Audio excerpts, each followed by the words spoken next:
আপনার জীবনের শ্রেষ্ঠতম রাত্রি, আপনার জীবনের সকল ভুল ভ্রান্তি মুছে ফেলার রাত্রি আপনারই দ্বার প্রান্তে। একটি রাত যা হাজার মাসের চেয়েও উত্তম, একটি রাত যা জীবন ভর ইবাদত করার চেয়েও উত্তম। লাইলাতুল কদর এমন একটি রাত যা হাজার মাস অর্থাৎ ৮৩ বছরের চাইতেও উত্তম।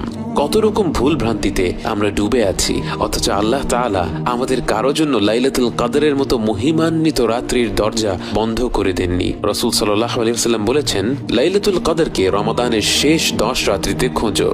মনে করুন একটি লটারি হচ্ছে, আপনাকে বলা হলো 1 থেকে 10 নম্বর টিকিটের মধ্যে যে কোনো একটি অবশ্যই জিতবে। আপনি কি তখন কোনো টিকিট বাদ রাখবেন?